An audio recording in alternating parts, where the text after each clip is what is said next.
है ना तू रो रहा। मैंने बोला अंकित भाई ने ये गाना कब रिकॉर्ड किया होगा ना, इतना ऊंचा तो कोई गाता नहीं, गा नहीं सकता है, लेकिन अंकित भाई ने कैसे गाया होगा। जब ये स्टूडियो के अंदर गाना रिकॉर्ड हुआ था तो गलती से अंकित भाई की उंगली दरवाजे में आ गई थी। अपने घरों की कराना है,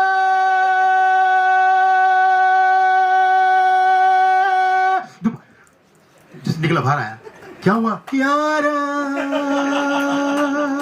अरे बोल ना यारा, अरे बोल, सुन रहा है ना तू रो रहा हूँ, पूरे फीलिंग से गाया था। बट रियली अंकित भाई नहीं, बट रियली मैं यहाँ मीडिया के सामने बोल रहा हूँ कि इनके जैसा ऊंचे आलाप में वाकई में कोई नहीं गाता। 100% आपने भी सुने होंगे कई गाने, ये वाकई में भगवान को छू कर आते भाई आप। भगवान अच्छा अच्छा क्या, तो सर मैं तो, मेरा प्रॉब्लम नहीं है, ऑलरेडी लेट हो चुके हैं। देखिए बहुत ऑब्वियस है कि आपने क्यों, मतलब मैंने क्यों किया ये प्रोजेक्ट, क्योंकि बहुत अलग है, बहुत ऐसा है। ये कोई भी प्रोजेक्ट करने के पहले नहीं पता होता है कि क्या है ये। मैंने सिर्फ, बिलीव मी, मैंने सिर्फ ये इसलिए किया है क्योंकि ये एक नई शुरुआत है नॉन फिल्म को लेके जो भाई ने स्टार्ट किया है। और मुझे ऐसा लगता है किसी स्टार्टिंग कोई करने जा रहा है म्यूजिक को लेके, स्पेशली मैं म्यूजिशियन, तो मैं अगर मेरे से हो पा रहा है सपोर्ट तो मुझे करना चाहिए। और मुझे गाना थोड़ा अलग लगा, वीआईपी जैसे आपने बोला कि आपने बहुत नीचे गाया, credit goes to him, is the composer. और इन्होंने मुझे डब किया और मुझे इरिटेट किया स्टूडियो में। बहुत परेशान हुआ मैं, ऐसा मैं गाना गाता नहीं हूँ, मतलब इस तरह से मैं गाता नहीं हूँ, बहुत रोक के गवाया इसने मुझे कि यहाँ पे ये ज्यादा हो रहा है। बॉस मैं आपको एक बात बताऊं कि अगर एक नोट भी ज्यादा लग रहा था तो ये रोक देता था। तो अच्छा है तो भी क्रेडिट गोज टू हिम, बुरा लगा तो भी credit. So had a really good time actually, बहुत मजा आया। मैंने रिकॉर्ड स्टूडियो में हमने अच्छा टाइम स्पेंड किया और देख के काफी अलग अप्रोच है वीडियो की। बहुत ही कमाल शूट किया यार आप लोगों ने, बहुत अच्छी परफॉर्मेंस है आप दोनों की। और ओवरऑल अगर आप कोई भी काम करने जा रहे हो और उसका ओवरऑल जो कंक्लूजन है वो अगर अच्छा आता है, आई थिंक वही अपने आप में अच्छी बात है। And I am a film maker, मेरे लिए पहला म्यूजिक वीडियो था बेसिकली, दूसरा था आई थिंक सो, बिकॉज मैंने इंडिपेंडेंट एक नया म्यूजिक लेवल स्टार्ट किया। बेसिकली कहानियां तो बहुत कम होती हैं, बट उनको, उन कहानियों को किस तरह से कहा जाए इम्पोर्टेंट होता है। कहते हैं कि 7 कहानियां होती हैं खाली इस दुनिया में, लेकिन उसको कैसे कहा जाए is very important. I just thought to कि सिंपल स्टोरी है, एक बचने नहीं वाली और एक लड़का है जो खोने वाला है अपनी लवर को। अब इसको मैं कहाँ ले जाऊं, सिंपल वन लाइन यही है और थोड़ा सा सैक्रिफाइस हो। सो जब मैंने गाना सुना तो मुझे लगा कि थोड़ा ये कंटेम्पररी है थोड़ा, और इंडी पॉप कहते हैं इसे, right? Indie pop, close to indie pop. So I just thought that since the treatment of the song is kind of new age and different, I thought कि इस simple कहानी को मैं अगर उठाकर सीधा zombie apocalypse के backdrop में रख दूँ मुंबई में, I just thought that उसका पूरा एक narrative उठ जाएगा और entertaining हो सकता है। मुझे ऐसा लगा, to be very honest, मुझे अभी भी लगता है gamble है, क्योंकि I don't know how many people are going to understand the zombie apocalypse world, but मैंने कोशिश की है शुरू में वॉइस ओवर के थ्रू कि मैं थोड़े से 30-35 सेकंड में समझा दूं, बट जो समझ जाएंगे। मैं अपनी टीम को बोल रहा था, सरफराज अली हसन खान हमारे, उन्होंने ही शूट किया है गाना, हमारे सिनेमाटोग्राफर ने, तो मैं उनसे कह रहा था सर या तो बहुत तारीफ होगी या तो बहुत गालियां पड़ेगी। ये वीडियो की बात कर रहा हूँ, गाना तो 10 on 10 मेरे हिसाब से। I don't think anybody will have a problem with the song because the kind of song it is. And Ankit sir ने 4 चांद नहीं पता नहीं कितने लगा दिए। So yeah, that's all I have to say. ये तारीफ ही होगी। Thank you sir. जी बिल्कुल, ओरिजिनल तो रहेगा, हम कोशिश पूरी करेंगे, बट कई बार ऐसा होता है क्योंकि इतनी कहानियां बनती हैं, इतनी चीजें होती हैं, इट्स नॉट एवरी टाइम। कई बार लोग बोलते हैं अरे ये उस, जैसे अभी आप देखें सैडली अभी पठान का टीजर रिलीज हुआ था तो कुछ लोगों ने बोला ये इससे सिमिलर है, उससे सिमिलर है, तो उस पर एक मीम बन गया कि भाई हाँ भाई 2 आंख भी है, एक नाक भी है, एक मुंह भी है, वो ऐसा, बिकॉज आजकल तो कुछ भी होता है। बट हम कोशिश पूरी करेंगे कि ओरिजिनल जितना हो सके अंदर से निकले, वाइल्ड बफलोज मैंने शुरू की थी 2009 में, तब मैं 17-18 साल का ऐसा कुछ था. And at that time the whole purpose, because I had one team जो आज भी वही है. It's been a little more than a decade. It's the same team, खाली ग्रो ही हो रही है. The whole idea of wild buffaloes is that we are wild but we are very lazy, but when it comes to our work we are wild. So wild buffaloes, that is how it came. Coming to your actual question, we will try our best to keep the story तो मेरे ख्याल से unique ज़्यादा करने की कोशिश भी नहीं करनी चाहिए in my opinion, because I am originally a filmmaker. ठीक है, मेरी अभी फिल्म भी अनाउंस हुई है जनवरी में with दीपक मुकुट साहब. तो म्यूजिक वीडियोस मेरे लिए नया है एंड मैं कोशिश यही करता हूँ when I write my scripts also, the whole idea is कि कहानी सिंपल हो लेकिन उसको ट्रीट करने का तरीका अलग हो, क्योंकि सिंपल कहानी हमेशा टच करती है. लाइक अभी वीआईपी सर बात कर रहे थे रिगार्डिंग सर का जो सुन रहा है ना तू जो गाना है, उसका जो हुक लाइन है, उसका हुक लाइन कितना सिंपल है. सुन रहा है ना तू रो रहा हूं मैं. It's a very simple line but it hits you so hard. So we will try to keep as unique as possible in terms of its treatment. But yes, that doesn't mean कि हम regular गाने ना release करें. मतलब एक हमारा next devotional track है, शैली बिडवेकर बहुत प्यारी सिंगर है, उन्होंने गाया है, डिवोशनल है. And we are going to explore regional also, and जिनके साथ हमारी डिजायर होती है बार बार वर्क करने की, जैसे अंकित सर हो गए. हमने इसके पहले सोनू सर के साथ गाना रिलीज किया था, सोनू निगम जी के साथ, ना जाना कहीं दूर नाम था उस गाने का. This is our third song, I think so. पहला song मैं song मानता नहीं because it was Ganesh Aarti with Rekha Bharadwaj ji, but this is our proper second song, and we are very happy to have Ankit sir on board and Kashika and Adil to have featured in it, because I think they kind of nailed it. Yeah, I was an assistant director with Mr. Rajkumar Samroshi for almost 6 years. I have worked with Rajkumar.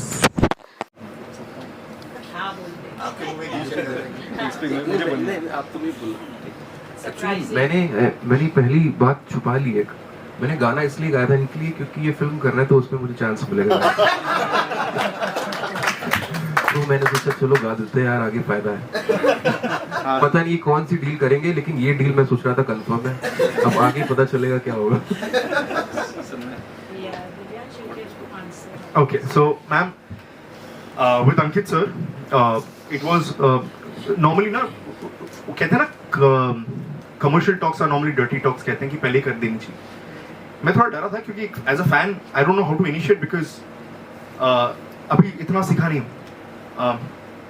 तो मैंने sir को message किया, sir recording भी हो गई, सब कुछ हो गई, सर बात ही नहीं कर रहे कमर्शियल्स की. अरे तो छप जाएगा.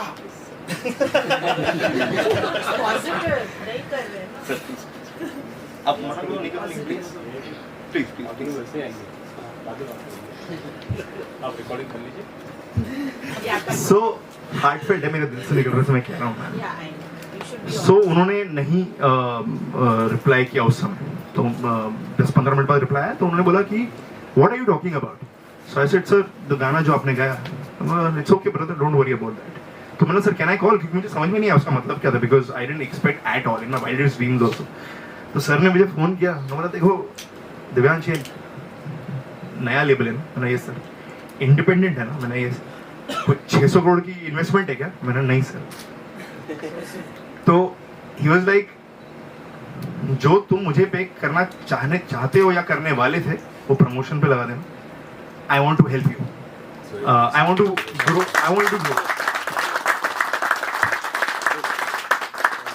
So he was literally like, you know, literally behaved like a captain, you know, the captain material, like how, like I've been a huge sort of Ganguly fan. Like ऐसे टाइम पे I would respond, you know, क्या कुछ नहीं कर दूँ ऐसे, you know, artist के लिए, like, you know, let's go all out after this.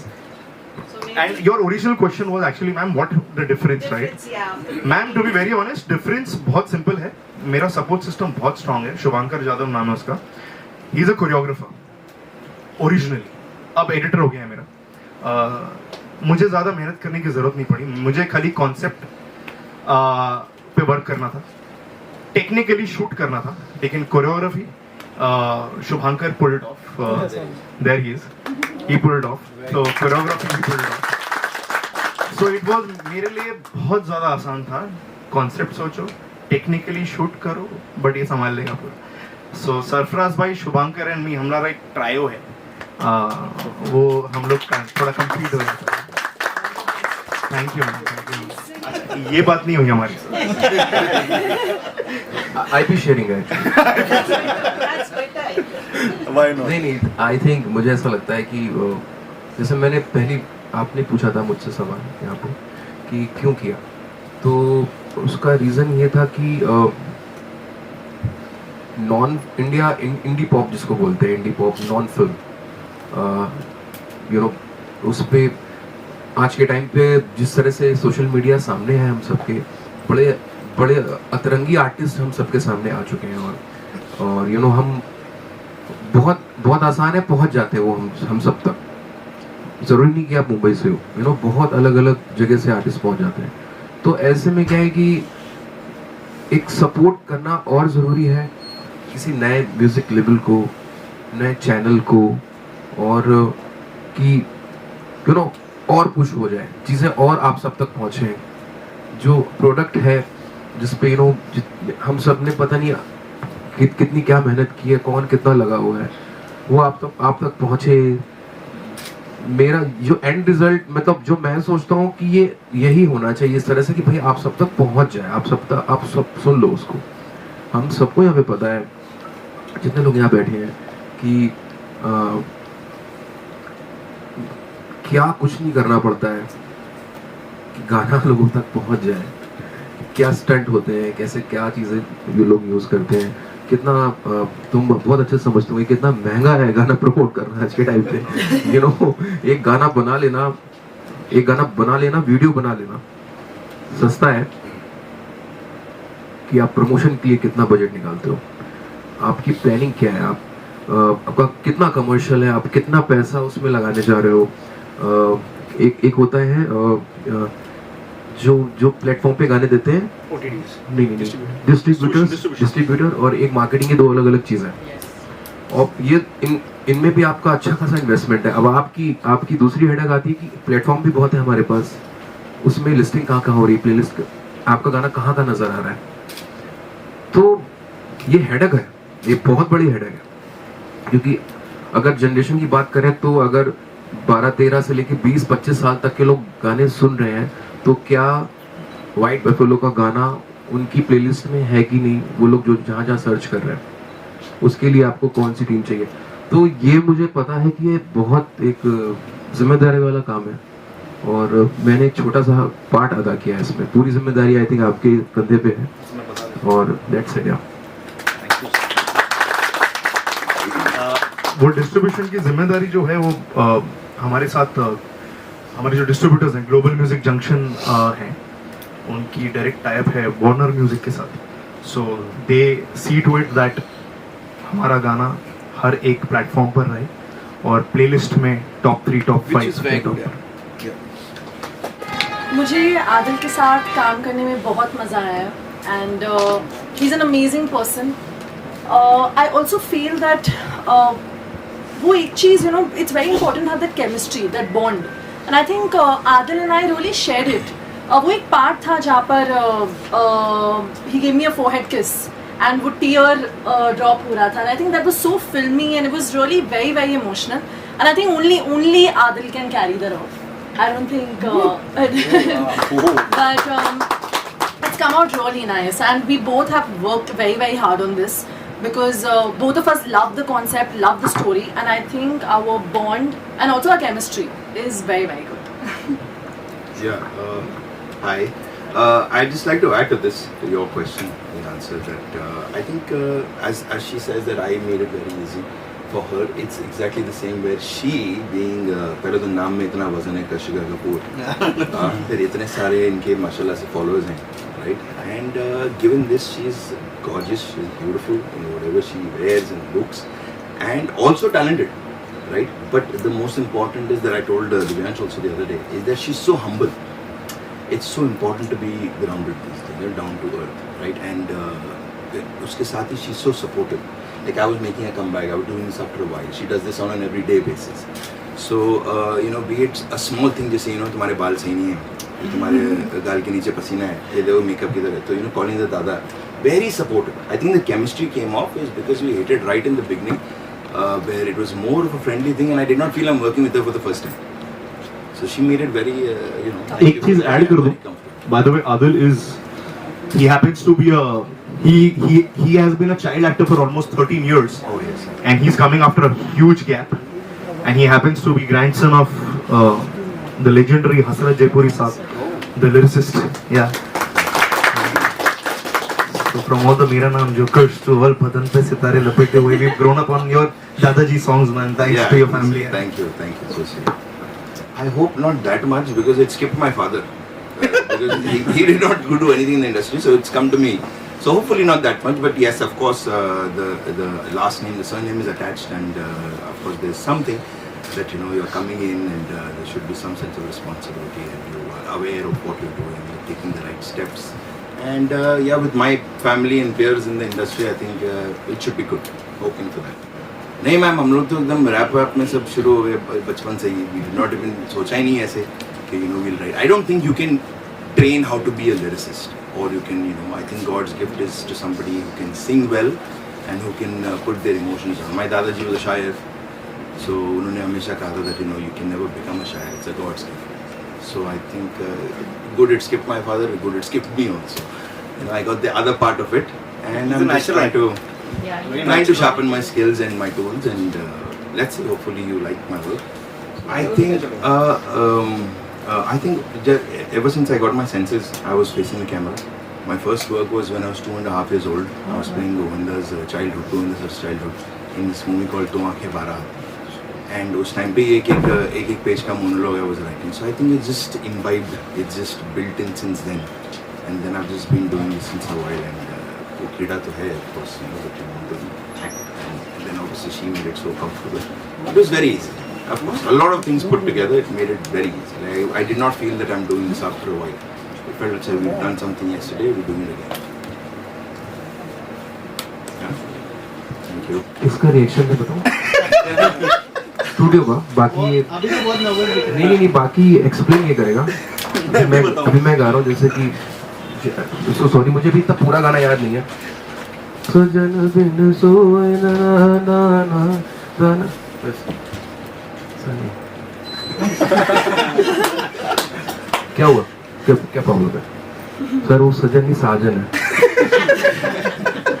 मैंने कहा तो स्कैनिंग है ना, सजन बिन, अब साजन बिन सोए सर वो है बस. अब तुम्हें करना है. तो फिर मैंने कहा साजन बिन सो सर वो साउंडिंग साजन, तो मैंने कहा तुमने तो बोला है साजन, बाकी तुम बताओ. तो मैं बहुत डरा गया इसको. Before he starts speaking, एक छोटा बहुत प्यारा बहुत cute सा, he's just 23 and he's from Udaipur. वो अलग स्टोरी है, कभी मैं Facebook पे लंबा डालूंगा तो पता चल जाएगा लोगों को how we got to know each other. However, the thing is that I still remember we were in the car and he was extremely pumped yet nervous कि अंकित सर के साथ मेरे को रिकॉर्डिंग करनी है. ठीक है, he's like दिव्यांश भैया मैं उनको कितना बोल सकता हूँ? मैंने बोला जहाँ तेरे को लगेगा बोलना. बहुत बोला है. बोले जहाँ लगेगा बोलना. पक्का? हाँ. ये गुस्सा तो नहीं हो जाएंगे? मैंने बोला वो मेरे को मैंने बोला वो मुझे भी देखना पड़ेगा, मैं भी फर्स्ट टाइम काम कर रहा हूँ. अब स्टूडियो में, मैं स्टूडियो में बता रहा हूँ, ये बैठे हैं ऐसे, मैं बैठा हूँ, मैं अवनीत हूँ, अंकित सर अंदर रिकॉर्ड कर रहे हैं, वो गा रहे हैं, इसलिए सर मैं बोल सकता हूँ.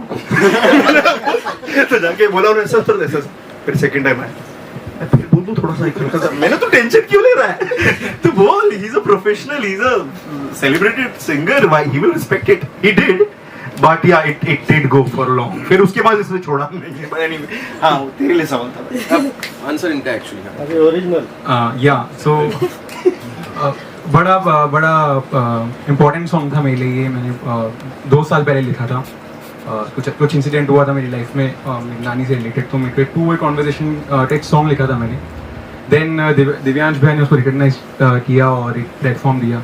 देन उससे बड़ी बात अंकित सर गा रहे थे वो गाना, and I am really sorry sir again कि मैंने आपको परेशान किया, but it was really important song for me and मैं चाह रहा था कि बेस्ट आउटपुट है, एंड इंशाल्लाह वो आया है. So yes, I'm so sorry sir once again. अरे And नहीं यार ठीक है चलो ना यार, हो गया but yes, मैंने जो भी बोला है मतलब मुझे भी रियलाइजेशन है इस चीज़ का कि सर को मैंने बहुत परेशान किया. मैं बस ये चाहता बट सर ने एक बार भी कुछ नहीं बोला है and Yeah, he was like चलो कर लेते हैं वापस. I was मैं like, एक बार ही चाहता हूँ साजन कैसे है वो बताओ सबको.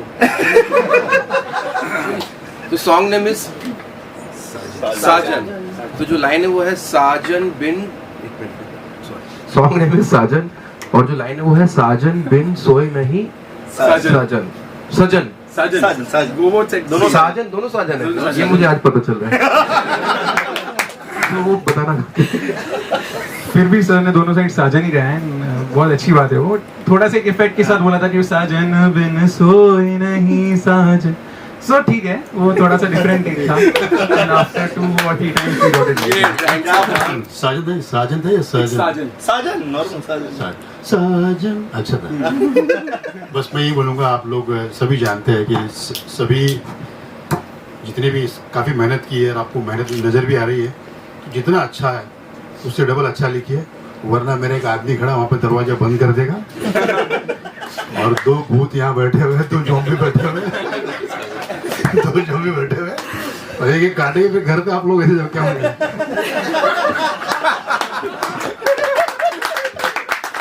तो अच्छा ही लिखा होना. ये घर में मुझे सबका घर का पता है, कौन कहाँ है. मैं ले लूंगा, मैं सबसे तो मैं भेज दूंगा दोनों को. तो मजाक की बात है और कोई डरो मत, कुछ नहीं होगा. और दरवाजा मेरा कोई नहीं, उधर कोई दरवाजा भी नहीं है. तो बस आप लोग दिल से लिखिए, अच्छा लिखिए और अच्छी बातें जो है आपको लग रहा है कि कुछ अच्छी चीज़ें हैं, आपको वाकई में लग रहा है, तो अच्छी अच्छी चीज़ें बताइए लोगों को, ताकि इनका हौसला बढ़े और नया कुछ करें आप लोगों के लिए. Thank you so much.